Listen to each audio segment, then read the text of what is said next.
Oke, kita bersyukur hari ini dari berbagai kota bisa hadir bersama-sama. Ada yang 22 jam naik bus, naik kereta. Lalu ada yang berapa jam Beijing? 5 jam. Lalu ada yang setengah jam. Ada yang 1 jam dan sebagainya. Jadi hari ini kita bersyukur dari berbagai macam kota bisa bersama-sama untuk bersekutu pada hari ini.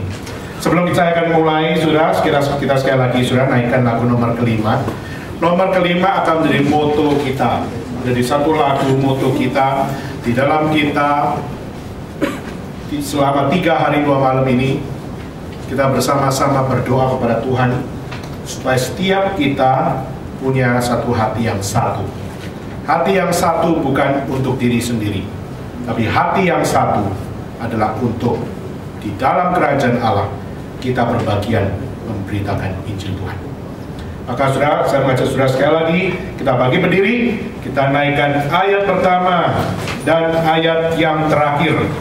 Bagian yang pertama dan bagian yang keempat, kita nyanyikan lagu ini dengan lebih keras, dengan kita menghayati, kita naikkan lagu ini. Teach me thy way. Kita naikkan bersama-sama.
Untuk berdoa untuk setiap kita sebelum kita mendengar akan firman Tuhan. Tuhan Bapa kami di surga, kami kembali mengucap syukur Tuhan, Engkau terus berkati kami dan Engkau pimpin kami khususnya pada malam hari Tuhan, kami boleh berkumpul bersama-sama di tempat ini. Kami meminta kapasitas pribadi kami ke depan, kira Engkau tolong kami sehingga sungguh Tuhan hati kami Tuhan boleh kami bawa dengan sungguh-sungguh di hadapan Tuhan, dan firman Tuhan yang akan kami dengar Tuhan selain membakar diri kami Tuhan, sungguh membawa kami Tuhan untuk boleh bersama-sama melihat bagaimana pimpinan Tuhan kepada setiap kami sesudah Engkau tempat kami di China ini. Kami berdoa Tuhan juga menyerahkan Bapa hamba-Mu pemimpin dan yang membawa firman, kira Engkau urapi dan Engkau sucikan dan Engkau juga pakai agar boleh menjadi berkat bagi setiap kami. Kami kembali Bapa serahkan waktu kami ke depan dan tangan Tuhan, kira Engkau berkati dan Engkau pimpin adanya. Memang Yesus Tuhan kami berdoa dan berserah. Amin. Amin. Silakan duduk saudara sekalian. Hari ini kita akan masuk di dalam opening ceremony, yaitu sesi yang pertama di mana kita akan bersama-sama menggumulkan akan satu tema, yaitu satukan hati kami.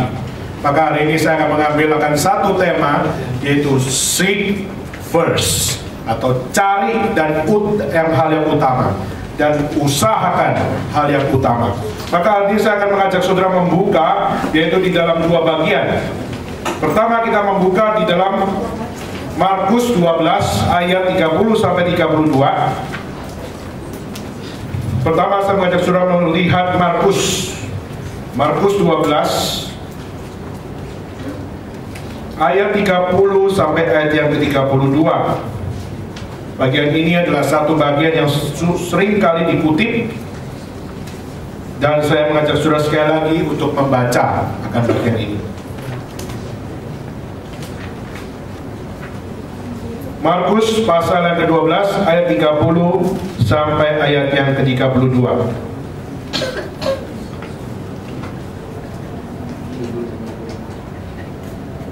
Mari kita baca bersama-sama.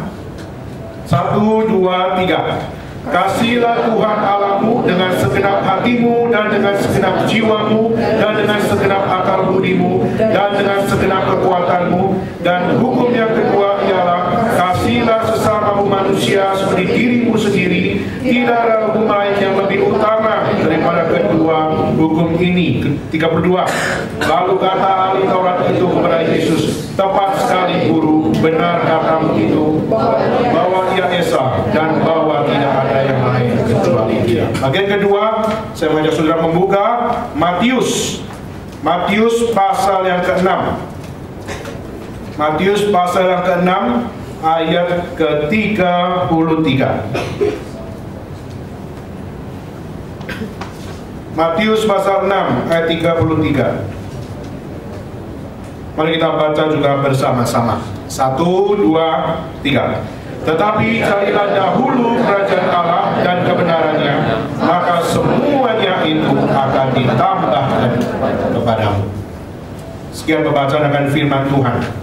Saudara-saudara, pada saat kita di dalam tahun ini, kita mengambil satu tema, satukan hati kami. Maka mari kita bersama-sama untuk melihat the greatest problem facing the church pada hari ini. Menjadi problem terbesar yang harus dihadapi oleh gereja, yaitu gereja kehilangan satu unity. Gereja kehilangan satu kesatuan.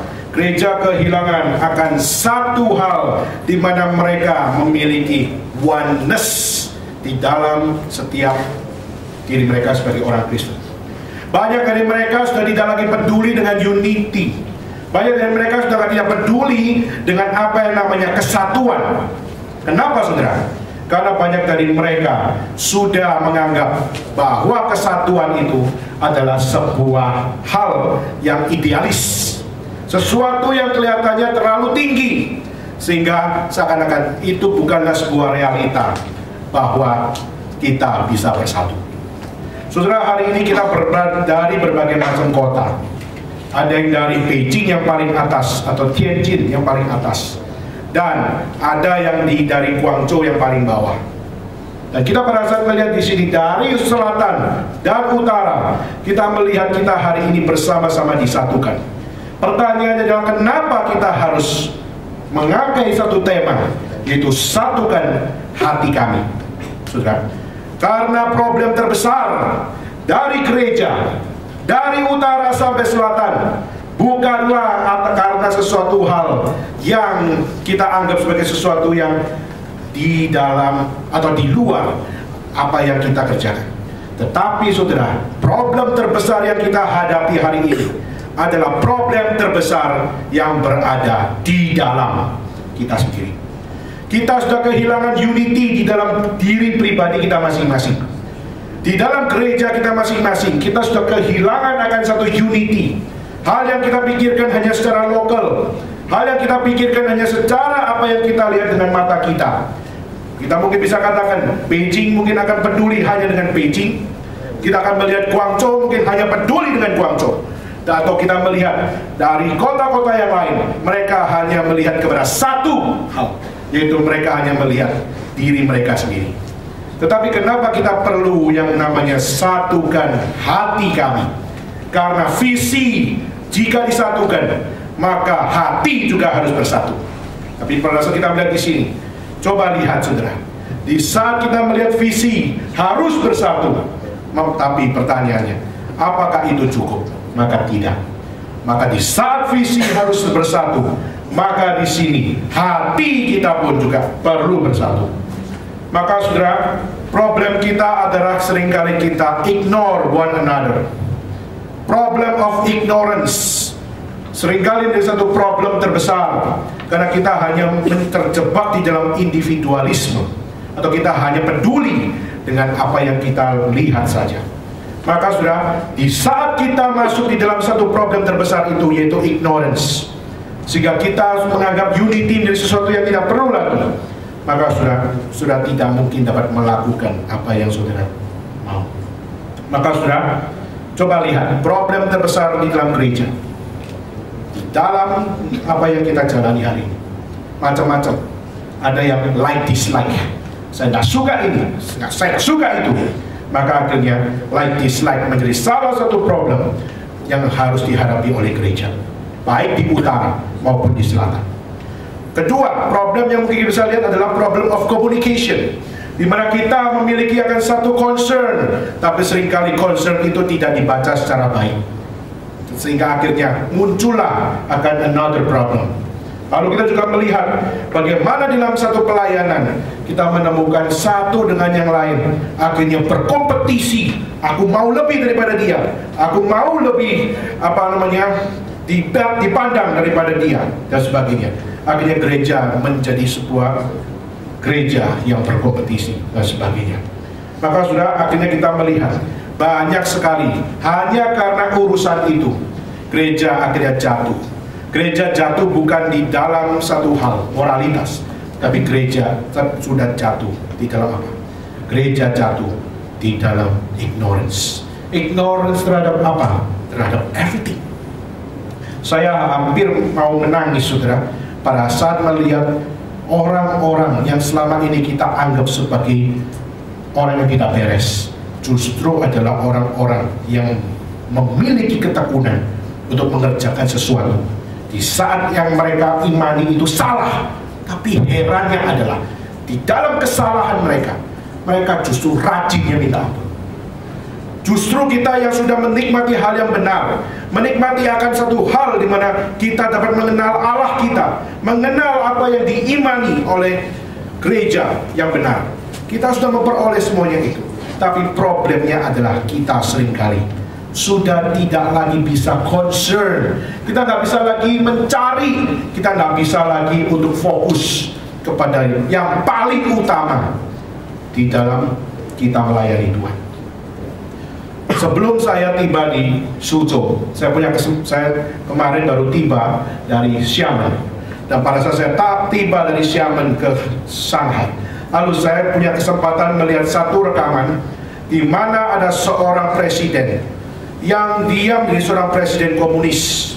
Dia menjadi seorang presiden di dalam satu negara yang dulunya sangat menentang tentang agama. Tetapi pada saat dia menjadi seorang presiden, akhirnya saya baru tahu presiden ini, rupanya dia bukan presiden yang tidak taat kepada agama.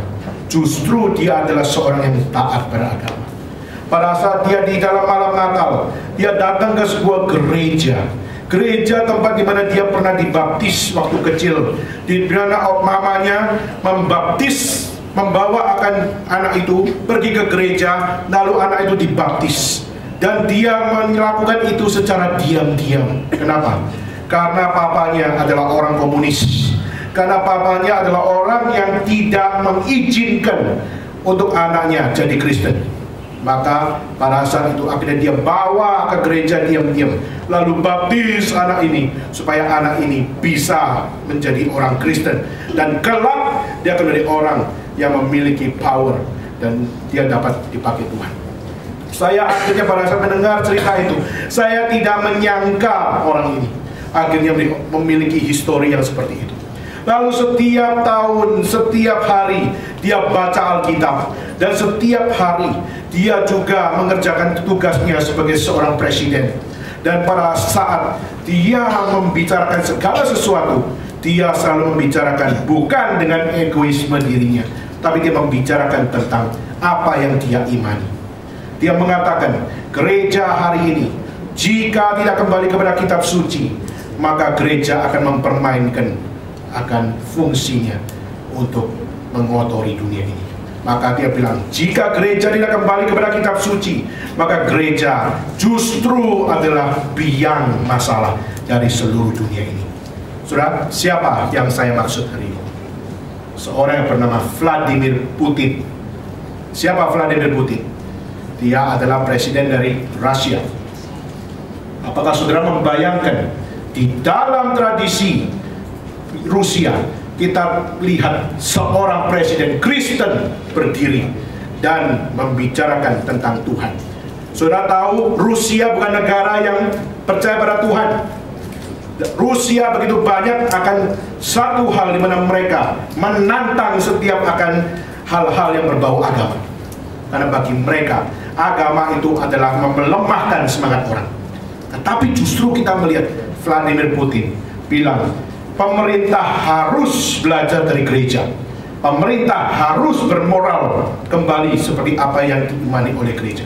Jika tidak, maka gereja akan menjadi biang masalah di seluruh dunia ini. Maka saudara, pada saat dia berkata seperti itu, dia mengajak anak-anak muda pergi ke gereja. Yang mengajak anak-anak muda jangan lagi memegang sosialisme, tapi justru ayo anak muda pergi ke gereja dan dengarlah apa yang menjadi berita sukacita. Saya kaget saudara pada saat dia mengatakan akan bagaimana dunia perlu belajar dari gereja.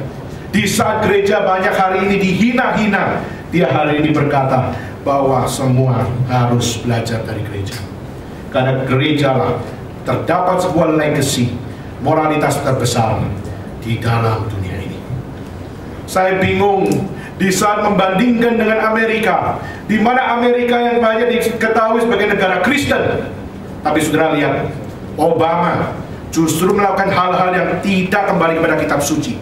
Itu mengatakan apa? Homoseksuality boleh dikawinkan, bahkan boleh trisam. Bukan hanya trisam. Bukan cuma 2 pasang, 3 pasang pun boleh. Saudara coba lihat negara Kristen, tetapi justru melakukan hal yang tidak beres. Kenapa demikian? Karena sudah tidak lagi kembali kepada kebenaran kitab suci. Apa yang harus diutamakan oleh hidup manusia? Banyak orang sudah bermain-main di dalam hal yang paling utama. Hati mereka yang harusnya terutama kembali kepada Allah. Justru kita melihat dunia ini sudah, yang katanya adalah Kristen, sudah tidak lagi mengutamakan Allah di dalam hidup mereka masing-masing. Maka para saudara, kita melihat di sini banyak orang Kristen akhirnya malu, khususnya orang Kristen di Amerika, karena mereka melihat presiden mereka justru yang katanya Kristen, justru adalah yang paling melakukan penghujatan terbesar terhadap kitab suci. Justru kita melihat negara yang jauh daripada Tuhan, mereka yang dulunya adalah negara sosialisme, tetapi justru sekarang mereka mengingat kembali perlunya mereka kembali ke rumah Tuhan. Kenapa saya memulai dengan hal seperti ini, saudara? Untuk saudara melihat inilah dunia kita. Dunia kita yang sudah menjadi negara yang begitu banyak mengadopsi konsep kekristenan, tidak menjamin bahwa mereka pasti adalah negara yang sudah beres di dalam segala sesuatunya. Maka saudara, mari kita tadi melihat kitab suci mencatat, kasihilah Tuhan Allahmu. Lalu juga dikatakan, kasihilah sesamamu manusia. Dan itu adalah satu konsep bagaimana kita hidup, itu yang menjadi paling utama di dalam hidup kita masing-masing. Itu yang menjadi satu hal yang paling penting. Bagaimana saudara dan saya tidak boleh mendilit konsep cinta kasih kepada Allah dan konsep cinta kasih kepada sesama. Kenapa saudara? Karena itulah yang sudah Tuhan tetapkan di dalam firman Tuhan. Hari ini berapa banyak orang sudah menghujat nama Tuhan dan menghujat sesamanya. Hari ini saya mengatakan kepada saudara, tahun 2014 adalah satu tahun yang sangat berat, khususnya untuk gereja-gereja Tuhan di China. Kenapa saudara? Saudara baru melihat di beberapa bulan ini saudara akan menemukan di satu daerah yang namanya Wenzhou, di mana di daerah Wenzhou ada satu gereja yang dibangun besar sekali, bisa tampung kurang lebih akan ribuan orang. Tetapi pada saat terbangun dan izin sudah dikeluarkan, tiba-tiba justru kepolisian setempat justru melakukan akan hal yang tidak sesuai dengan apa yang ditetapkan sebelumnya. Itu apa? Mereka bilang gereja ini terlalu besar, gereja ini harus dibongkar. Dan saudara, baru sebelum saya meninggalkan Xiamen, gereja itu dibongkar. Perlihatkan bagaimana tiang-tiang yang begitu besar itu dihancurkan satu demi satu. Dan saudara, pada saat gereja dihancurkan satu demi satu, jemaat yang ada di gereja itu, mereka turun ke anak tangga, mereka berdoa sampai jidat mereka ditaruh di tanah dengan berdoa. Itu kata, gereja boleh runtuh, tapi imanku tak boleh runtuh. Saudara, ini adalah satu peperangan rohani yang terbesar di dalam tahun 2014 ini. Tapi saya nggak tahu, di saat orang China, mereka melihat gereja, gedung gereja dihancurkan. Mereka berdoa dengan satu doa yang begitu kusuk, yaitu apa? Gereja boleh hancur, tapi imanku tidak boleh hancur. Begitu hal yang utama, begitu ditekankan. Tapi saya betul-betul gregetan, saudara.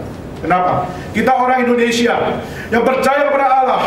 Tetapi saya ingin tanya, you sungguh-sungguh tidak seek first the kingdom of God, seek first His righteousness, seek first the one and only Lord in your life. Kita banyak sekali sudah punya satu hal, kita punya kebebasan beragama, tapi kita paling mempermainkan kebebasan beragama. Ini mari kita bersama-sama tekuni, saudara. Kita sebagai anak-anak muda dan sebagai orang-orang yang beriman, sudah mari kita belajar. Untuk apa? Kita jangan melakukan akan kesalahan yang fatal di dalam kerohanian saudara dan saya. Kenapa, saudara? Hati adalah pusat dari segala sesuatu. Di dalam tradisi Yahudi, di saat dia membicarakan kasihlah Tuhan Allahmu with all your heart, with all your soul, with all your strength, itu bukan dimengerti di dalam tiga atau trikotomi, saudara. Tetapi pada saat dia mengatakan kasihlah Tuhan Allahmu dengan segala akal budimu, dengan segala akan hatimu, dan dengan segala apa yang menjadi kekuatanmu, di situ adalah satu oneness, saudara. Itu apa? Di dalam sebuah unity.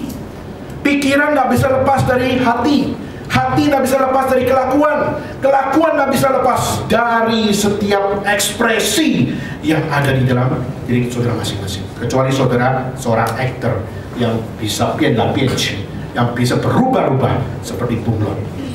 Saudara coba lihat, saudara. Justru pada saat firman Tuhan menyatakan kasihlah Tuhan Allahmu di dalam unity, di dalam pikiran, hati, dan juga di dalam apa yang namanya sebuah ekspresi di mana kita dapat melayani Tuhan, mengasihi Tuhan dengan kekuatan yang juga Tuhan berikan. Maka saudara, itulah sebuah hal yang harus menjadi first di dalam hidup saudara dan saya. Jika tidak, saudara, segala sesuatu yang saudara hidupi, kekristenan yang saudara jalani, saya bisa katakan itu seperti kostum saja.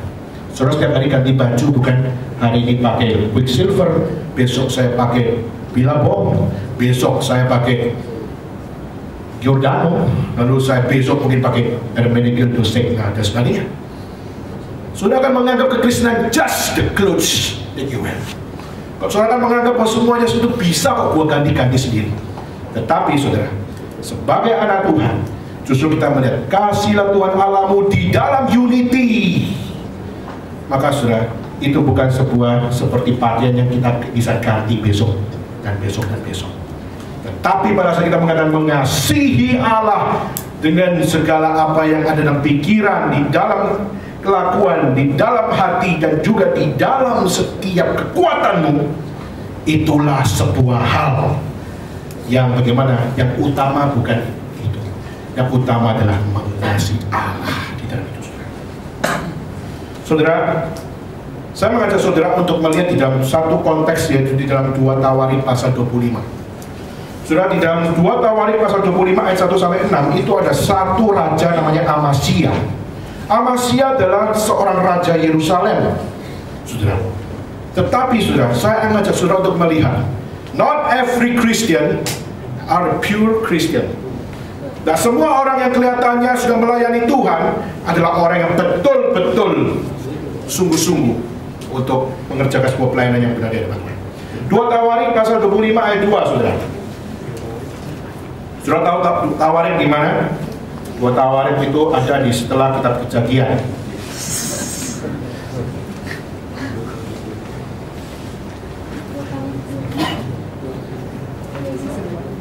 Kalau sampai beneran buka begitu ya sudah, berarti memang saudara perlu tuntunan bantuan dari teman saudara.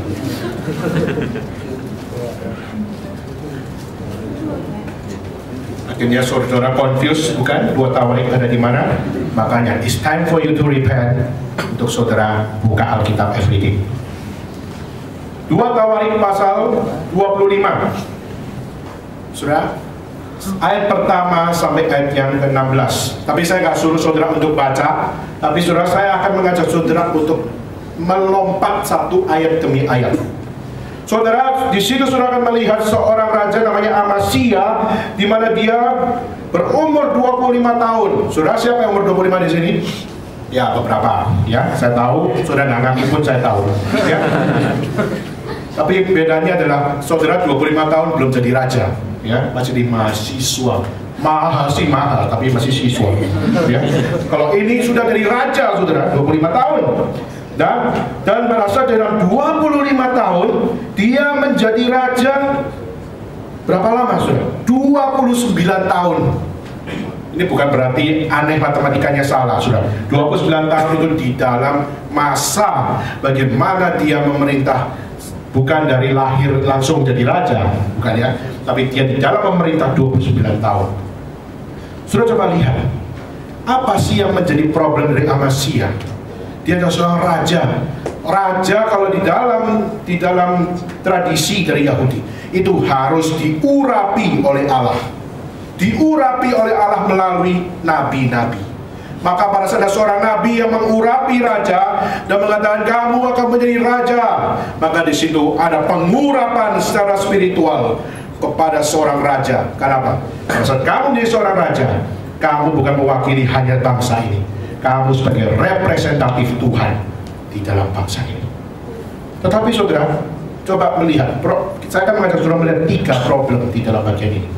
Yang pertama, di dalam 2 Tawarik pasal 25 ayat yang kedua.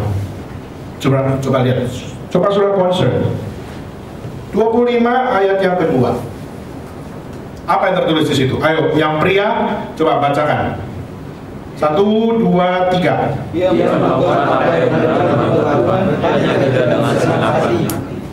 Ia melakukan apa yang benar di mata Tuhan. Saudara, hari ini berani nggak saudara berkata, saya sudah melakukan hal yang benar di mata Tuhan? Saudara, mungkin saudara bilang, aduh, nggak mungkin lah gua gini-gini, sudah banyak malesnya, udah rusak, udah gini. Wah, nggak berani gua dikatakan melakukan apa yang benar di mata Tuhan. Tapi saudara coba lihat dari Amasya. Amasya melakukan apa yang benar di mata Tuhan, saudara. Tuhan melihat apa yang dilakukan Amasya itu tidak salah. Dia melihat apa yang dilakukan oleh Amasya itu betul-betul sesuai dengan apa yang Tuhan mau. Oke, kalau begitu tidak ada yang salah, bukan? Berarti tidak ada yang tidak memperkenan hatimu, bukan? Tetapi satu hal, itu apa, saudara? Ia melakukan apa yang benar di mata Tuhan, hanya tidak dengan segenap hati. Tidak ada wholehearted atau wholehearted, yaitu di dalam hatinya tidak memberikan semua kepada Tuhan. Hatinya dia diberikan serahkan semua untuk buat Tuhan, tapi hatinya cuma diberikan, aku melayani kamu Tuhan, dan aku berikan apa yang di mata kamu, aku melakukan yang terbaik. Tetapi aku melakukan semuanya itu dengan separuh hati. Pada saat kita melakukan seperti ini, kata separuh hati memiliki satu hal yang sama, yaitu dengan satu vocabulary yang pernah ada di dalam kitab suci, yaitu di dalam Wahyu. Yaitu apa? Satu hal, tidak sepenuh hati, itu sama seperti yang ada di dalam kitab suci, di dalam kitab Wahyu, yaitu suam-suam kuku. Kata suam-suam kuku memang cuma hanya muncul satu kali di dalam kitab suci, yaitu di dalam kitab Wahyu. Tapi di saat sudah kembali kepada arti yang sebenar, sudah akan menemukan hubungan antara tidak adanya wholehearted dengan apa yang namanya suam-suam kuku memiliki satu sense yang sama di dalamnya. Yaitu apa? Yaitu sudah mengalami kejenuhan, maka melakukan segala sesuatu hanya separuh hati karena jenuh di dalamnya, hampir mati di dalamnya. Dia hanya kasih yang sisa-sisa. Gue masih punya sisa untuk mau melayani Tuhan. Tapi di saat yang lain sudah tidak lagi concern lagi kepada Tuhan, maka saya hanya bisa melakukan apa yang ada pada diri saya, itu sisa-sisa ini. Istilahnya itu panas-panas tai ayam. Saya nggak pernah makan tai ayam, saudara. Maka saya nggak tahu. Istilah itu juga kenapa saya juga dengar, dan banyak waktu saya kecil saya sering kali dengar kata panas-panas tai ayam. Gitu Pak. Pada saat panas-panasnya luar biasa. Tetapi pada saat sudah mulai mengering, saudara, akhirnya tai ayam itu tidak lagi panas. Ya pasti orang goblok juga tahu gitu ya. Tetapi saudara, satu hal, itu apa? Ini bukan hanya dibicarakan di dalam tai ayam, saudara, tapi ini dibicarakan di dalam kerohanian saudara dan saya. Kerohanian saudara yang seharusnya panas, tetapi justru kita melihat banyak orang yang melayani Tuhan, di mata Tuhan dia melakukan kesalahan di dalam pelayanannya. Tetapi yang Tuhan lihat bukan hanya sekedar apa yang dilihat oleh mata Tuhan di dalam apa yang kita kerjakan, tetapi justru Tuhan concern untuk melihat whole heart. Apa yang ada di dalam hatimu? Apakah kau sudah serahkan semua? Engkau mau serahkan semua hanya buat Tuhan? Saudara, the lukewarm heart itu menjadi problem terbesar di dalam gereja hari ini. Di saat gereja melayani Tuhan, tapi justru gereja adalah orang-orang yang paling lemah melayani. Maka ini menjadi satu hal. Are you lukewarm now? Maka saudara, ini adalah satu hal yang kita harus jujur di hadapan Tuhan. Apakah hari ini saya jenuh? Apakah hari ini saya tidak punya lagi akan satu hal, kuasa yang ada dalam pelayanan saya? Maka saudara, di saat saudara memiliki akan hal-hal yang seperti itu, maka saudara tidak berbeda dengan Amasya. Amasya yang melakukan pelayanan, tetapi justru dalam pelayanan dia tidak punya hati yang whole heart diberikan kepada Tuhan. Maka saudara, the lukewarm heart is it in your heart. Kedua saudara, ayat 14, saya baca saudara untuk langsung lompat di dalam ayat yang ke-14. Ketika Amasya berperang melawan akan negara Moab, melawan akan negara yang berpercaya kepada satu dewa namanya Bani Seir, maka saudara, pada saat dia mengalahkan orang-orang yang dikatakan kitab suci orang-orang Edom, dia mengalahkan. Tetapi pada saat dia mengalahkan orang-orang Edom, dicatat dia justru menyembah kepada Allah orang yang sudah dikalahkan. Lucu saudara, dia sudah mengalahkan Edom, dia sudah mengalahkan akan Allah Bani Seir di situ. Tetapi herannya adalah dia bukannya untuk apa? Menghancurkan Baal, tapi dia justru malah sujud menyembah dan membakar korban untuk Baal tersebut. Pertanyaannya, ada apa dengan seorang Amasya? Sudah, saya percaya Amasya adalah bukan orang bodoh. Dia pasti adalah orang yang bisa membedakan yang mana yang membuat marah Tuhan, yang mana yang menyenangkan hati Tuhan. Tetapi satu hal, saudara, Amasya adalah seorang yang bukan hanya lukewarm di dalam hatinya, tetapi saya mengatakan di dalam hatinya dia memiliki the cool heart di dalam dirinya. Itu apa? Hati yang dingin terhadap Tuhan. Kenapa? Dia tahu tentang Tuhan, tapi dia tidak anggap bahwa Tuhan harus menjadi yang paling tinggi daripada Tuhan-Tuhan yang lain. The one and only God yang seharusnya berada di tempat di mana tidak boleh disamakan dengan Allah-Allah yang palsu. Tapi justru dia menyatakan, apa salahnya di saat saya percaya sama Tuhan yang adalah satu-satunya, adalah Tuhan yang Esa itu, saya juga menyembah kepada Allah-Allah yang lain. Hari ini berapa banyak orang-orang yang katanya Kristen, tapi justru pergi ke gereja, yes, tapi mereka juga pergi ke tempat-tempat di mana agama atau kepercayaan-kepercayaan yang tidak percaya kepada the one and only God, tapi justru mereka pergi ke sana. Berapa banyak kita melihat orang Kristen sendiri tidak bisa memiliki satu pengetahuan atau pengertian bahwa Allah yang menebus dosaku cuma satu, yaitu Yesus Kristus. Kenapa saya harus? Untuk apa? Untuk mengadopsi akan konsep-konsep yang lain. Kita melihat Amasya adalah seorang raja yang melayani Tuhan, tapi justru dia adalah raja yang menurunkan derajat Tuhan. Allah yang adalah the one and only God diturunkan derajatnya menjadi one among them, yaitu Allah-Allah yang ada di sekitar ini. Dia sama dengan Allah-Allah itu. Siapa saudara sehingga saudara menurunkan derajat? Siapakah Amasya sehingga dia berani menurunkan derajat Allah yang ada the one and only God, justru menjadi satu tempat di mana semua agama sama, semua Tuhan sama. Akhirnya kita anggap Tuhan Yesus sama Tuhan yang lain, tidak ada bedanya.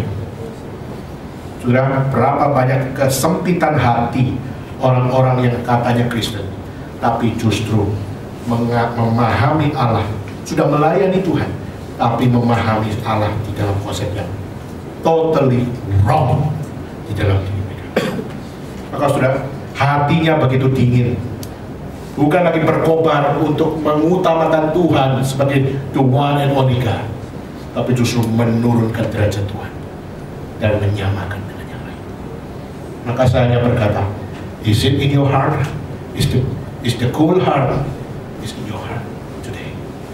Apakah hatimu juga sama menurunkan derajat Allah, dan di dalam kekristenanmu kamu percaya semua sama, tidak ada yang menjadi beda?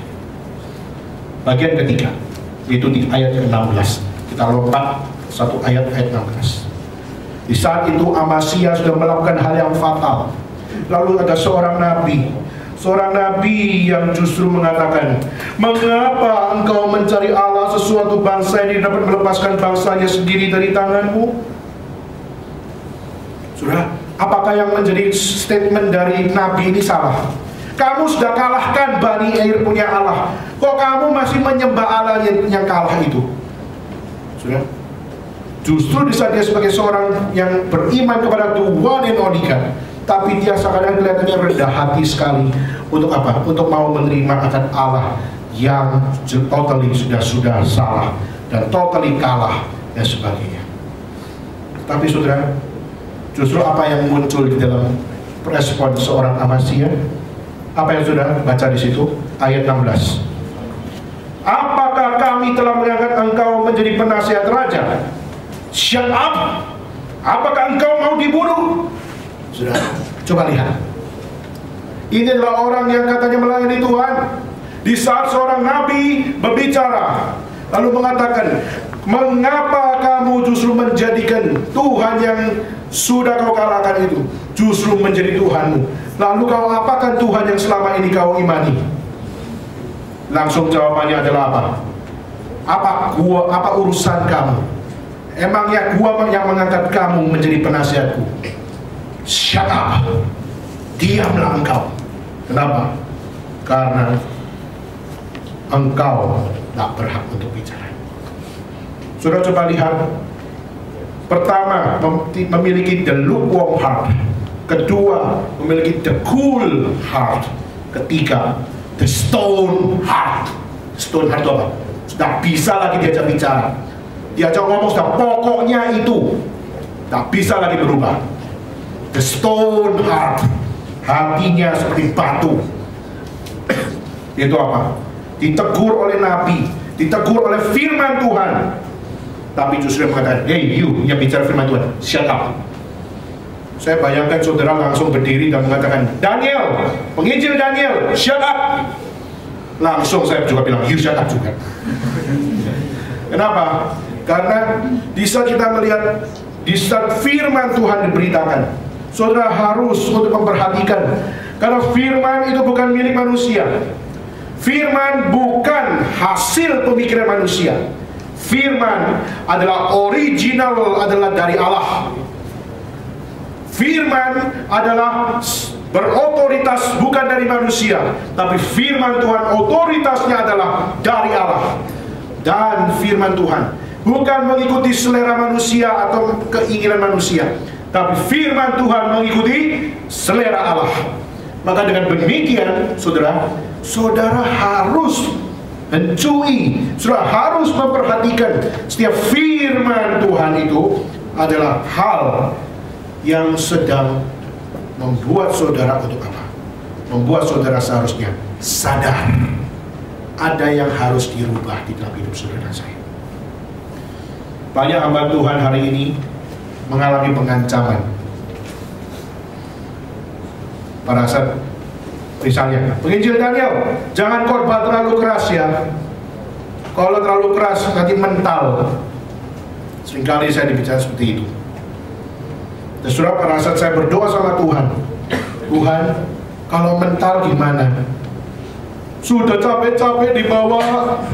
Sudah misalnya hari ini ada teman-teman dari Suzhou, nanti hari Sabtu mau ajak teman-temannya datang. Sudah capek-capek bawa akan temannya datang ke sini, tiba-tiba you must to repent. Oh, langsung bilang, waduh ini galak banget ini. Terus akhirnya apa?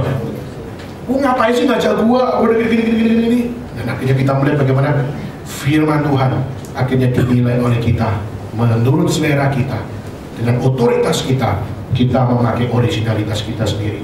Kita nggak mau kembali mengikuti apa yang Tuhan tetapkan. Berapa banyak hamba Tuhan akhirnya takut diancam. Akhirnya banyak hamba Tuhan nggak berani memberitakan kebenaran. Dan karena nggak banyak orang hamba Tuhan yang berani memberitakan kebenaran, berapa banyak akhirnya muncullah namanya tren hamba Tuhan yang berjiwa coward. Apa itu berjiwa coward? Berjiwa pengecut, berjiwa akan pengkhianat. Saya pernah sharingkan di berbagai kota yang saudara pernah saya layani. Saudara, saya sebenarnya punya planning yang belum sampai sekarang belum saya dapetin, yaitu apa? Mengundang teroris datang ke ruangan ini. Saya pingin kontak akan mafia-mafia di bawah yang ada di di bawah di lokasi belakang sini. Saya mau bayar mereka 10 koi 1 orang. Untuk apa? Untuk bawa celurit, untuk bawa parang. Untuk apa? Jebolin pintu ini. Lalu satu demi satu saudara dihadapin dengan celurit, dengan parang. Untuk apa? Untuk saudara menguji iman sampai di titik mana. Di saat kita melihat, setiap hidup saya melihat satu karya terbesar, yaitu di tahun 90-an di satu kota namanya Nongko Jajar, di mana saya sudah sering beritakan ke berbagai kota, di mana satu kota Nongko Jajar dekat Bromo yang begitu dingin itu diadakanlah retreat, satu retreat yang begitu revive us again katanya. Tapi pada saat itu session pertama, puji Tuhan Allah hadir di tempat ini.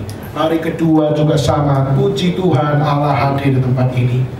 Tetapi pada saat session keempat, tiba-tiba langsung dijebol pintu dari situ. Lalu pada saat dijebol, sudah bayangin saudara di dalam. Lalu di saat itu akhirnya muncullah orang berkata, ini acara apa ini? Satukan hati kami. Acara apa ini? Acara Kristen ya? Ini acara kalau seperti begini ya, acara agama, harus lapor sama saya. Lapor siapa? Dia bilang, saya ketua RT. Mau ketua RT. Terus bilang, semua harus minta izin saya dulu kalau acara seperti ini. Apalagi unsur agama. Kenapa? Ini daerah punya saya. Saya yang berkuasa. Akhirnya apa yang terjadi? Dikeluarkanlah parang, dikeluarkanlah celurit. Lalu hamba Tuhannya yang pertama kali apa? Dikalungin dengan celurit. Padahal dikalungin dengan celurit, akhirnya bilang, hei Bapak, satukan hati kami. Oke, satukan hati kami. Akhirnya langsung salib dipatahkan, lalu ditaruh di tengah. Lalu dikatakan, kamu sebagai hamba Tuhan harus jadi contoh buat jemaat-jemaatmu yang lain. Lalu dia mengatakan apa? Mau ludahin nggak? Kalau di mana? Kalau di Nongko Jajar itu belum ada kebiasaan meludah yang sangat fluently seperti di sini. Kalau di sini kan, tiga teori. Antiaucun gitu. Itu kalau di mana? Kalau di toko jajar itu belum ada. Maksudnya ada pun belum friendly gitu kan ya. Masih gitu. Yang ini selalu nadanya sama. San. Nah, sudah pada saat itu dia mengatakan, "Hei, hamba tuannya, ludahin. Kalau you nggak ludahin, kita akan bunuh kamu." Pak, kita bisa ngomong baik-baik. Saya sudah baik-baik ngomong, you nggak mau dengerin. Ludahin. Kalau kamu ludahin, everything will be okay. Kira-kira kalau saudara di situ, saudara akan berkata apa? Ya sudah, ayo sini, potong. Maka saudara berkata seperti itu? Enggak loh. Apalagi kalau sudah berkeluarga, pasti mikirnya panjang sekali. Gitu apa? Nanti suamiku gimana? Oh, nanti istriku gimana? Nanti anakku bagaimana? Akan berpikir dengan begitu panjang. Saudara, hamba Tuhan ini sudah punya istri 1, sudah punya anak 2. Nah, saudara, di saat itu dia disuruh meludah. Dia bilang, saya tidak boleh meludah salib Tuhan. Tapi pada saat itu parangnya itu mulai dipaksakan. Lu punya istri, lu punya anak. Matimu hari ini nggak worth it buat mereka. Mereka masih tunggu kamu pulang, Mas. Jadi mau bagaimana? Ludahin saja. Everything done. Everything will be okay. Gila, bisa ngomong Inggris ya. Akhirnya apa sudah jadi? Akhirnya dia bergumul, dan akhirnya meludahlah pendeta itu.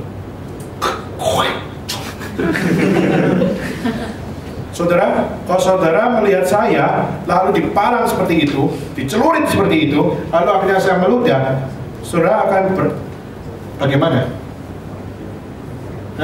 Saudara akan bagaimana?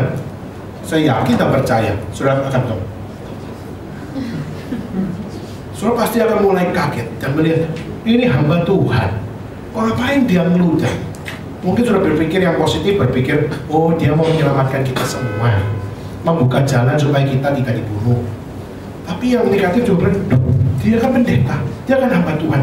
Kenapa dia meludah? Kalau meludah berarti dia mengingkari imannya, bukan? Dan sebagainya. Akhirnya pro and kontra mulai.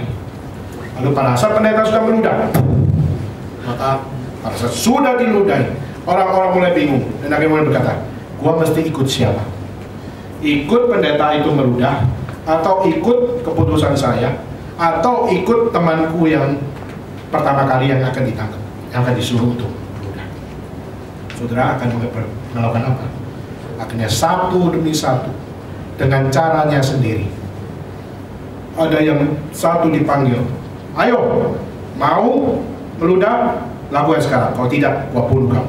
Langsung, iya Pak, sabar. Akhirnya satu lagi, 50 orang seperti hari ini melakukan pencuhan terbesar.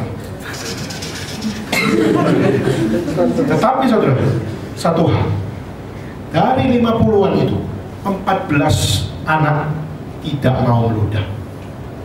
Dan di dalam kejadian itu 14 anak itu semuanya perempuan. Aja amin kalau di sini. Ya. Kalau yang di Noko itu semuanya perempuan 14 tahun, masih kecil-kecil, umur 14 tahun, 15 tahun, masih pra-remaja. Lalu disuruh ngeludah. Nggak mau, kenapa? Yesus Tuhanku. Terus kenapa? Iya, dia terselamatkan aku. Dan mana dia nggak nyelamatin kamu kok? Nggak mau, ludahin dan kamu akan terselamatkan. Kita nggak mau. Kamu ini lucu-lucu. Nanti kalau kamu nggak ludah, kamu mati loh. Ya biarin, nggak biarin. Papa nanti nangis loh. Ya udah, mau apa? Akhirnya apa terjadi? 14 itu yang dijentrekin di depan. Akhirnya setelah itu disuruh berlutut, dan setelah berlutut ditutup matanya. Setelah tutup matanya, pensabetan kepala dimulai. Langsung semua berkumpul, keluarkan celuritnya, dan akhirnya mereka dengan semangat berkata, siap ya, gitu ya. langsung dengan bahasa Jawanya, siji, loro, telu. 1, 2, 3. Apa yang terjadi? Bisa sudah mau disambut, kepala jatuh-jatuh, gitu kan? Tapi waktu sudah mau disambitkan di kepalanya, langsung siji, loro, telu, langsung dari belakang langsung, wis mari. Terima kasih ya Pak, ambil duitnya di belakang. Iya. Langsung semuanya, apa ini yang terjadi? Akhirnya yang terjadi yaitu, ini rekayasa dari ketua panitia. Ketua panitia, harusnya Paulina melakukan hal ini, gitu ya. Ketua panitia berkata, wes mari, silakan keluar ya, ambil uangnya di luar. Semua langsung tertawa-tawa karena mempermainkan anak orang Kristen, dan banyak orang Kristen gak beres hatinya. Akhirnya setelah itu semua keluar, akhirnya pendetanya itu jadi korban yang paling memalukan. Padahal mau ngerjain jemaatnya, tapi yang kena pendetanya. Kayak pendetanya langsung, kayak ini bagaimana ini? Kenapa dia kasih tahu saya sendiri? Ya saya mana tahu Pak, saya pikir dengan kejadian ini justru iman dari jemaat semakin dikuatkan, Bapak semakin juga jadi berkat buat orang lain. Tapi ini nggak bisa, ini mempermalukan saya di depan 50 orang ini. Bapak jangan boleh ngotot begitu, justru Bapak juga harus bertobat. Bapak sudah meludahin dengan kekuatan. Akhirnya dia bilang, nggak bisa, saya dipermalukan oleh kalian, ini tidak benar dan sebagainya. Saya mau pulang saja ke Jakarta. Oh silakan Pak, kalau begitu kita akan sediakan akomodasinya. Pulang naik dari Bandara Juanda. Akhirnya sesinya yang terakhir gak ada bantuannya. Tapi ketua panitia berkata apa? Hei, hari ini gak ada firman Tuhan dong. Saudara, gak ada firman Tuhan, gak ada yang khotbah. Tapi saya akan berkata satu hal. Saya berkata satu hal. Kalian ini ngawur. Kenapa? Kalian sudah melakukan dosa besar. Itu apa? Kamu sudah melakukan akan pemurtatan terhadap Tuhan. Hari ini siapa yang mau berkata, Tuhan, saya sudah melakukan dosa besar dan hari ini saya mau kembali pada Tuhan. Langsung saudara, semuanya angkat tangan saudara. Aku sudah pernah menyangkal Tuhan. Akhirnya pada semua sudah pernah menyangkal Tuhan. Akhirnya semua mau bertobat. Dan pada saat pulang dari KKR itu, pulang dari retreat itu, akhirnya retreat itu menjadi retreat yang berkesan luar biasa. Kenapa? Karena seluruh jemaatnya, hampir seluruh jemaatnya pernah menjadi orang murtad karena menyangkal nama Tuhan. Saudara, hari ini saya ingin bertanya, perlukah direkayasa kejadian seperti itu untuk menunjukkan betapa murtadnya saudara dan saya? Apakah perlu adanya satu drama rekayasa sehingga saudara baru akan bertobat dan mau berubah dan mau menyatukan hati melayani Tuhan? Maka hari ini saya akan berusaha untuk mengajak saudara untuk melihat, what is my problem today? What is the problem of the church today? Apa yang jadi problemnya? Tadi kita sudah melihat di dalam Matius pasal 6 ayat 33. Itu apa? Yaitu seek first the kingdom of God and His righteousness. Mari kita melihat the first. Apa yang kau utamakan di dalam hidupmu hari ini? Apa yang saudara sungguh-sungguh, tidak ada itu saya gak bisa hidup. Tidak ada Tuhan maka saya tidak bisa hidup. Tidak ada firman Tuhan saya tidak bisa hidup. Tidak ada Kristus saya tidak bisa hidup. Apakah itu yang saudara seek? Apakah itu yang saudara cari? Dan itu yang saudara utamakan di dalam hidup saudara dan saya? Pada saat Alkitab mencatat seek first the kingdom of God and His righteousness. Di sini the kingdom of God bukan sesuatu yang optional. Saudara bisa pilih A atau B. Tapi pada saat saudara seek first the kingdom of God, there is no option. Cuma satu, dan itu kamu grabs atau tidak. Tidak ada pilihan yang lain. Tetapi hari ini banyak kita sudah tahu bahwa Tuhan ada the one and only. Tapi kita seperti Amasya untuk membuat sebuah option, sehingga the one and only God is not just one and only, tapi akhirnya kita menjadikan itu menjadi one among them. Dan akhirnya kita melihat kekristenan kita kacau semuanya. Sudah coba lihat, kenapa akhirnya Obama melakukan akan satu hal, yaitu homoseksuality diperbolehkan di dalam gereja. Kalau perlu double atau triple pasangan. Dari mana dasar Alkitabnya? Tidak ada. Tetapi hanya untuk memuaskan jemaat, untuk memuaskan akan orang-orang yang berada di dalam the land of United States. Maka saudara, seek first thy kingdom of God. Hal yang pertama, pleasing God obediently. Dan itu adalah sesuatu yang absolute.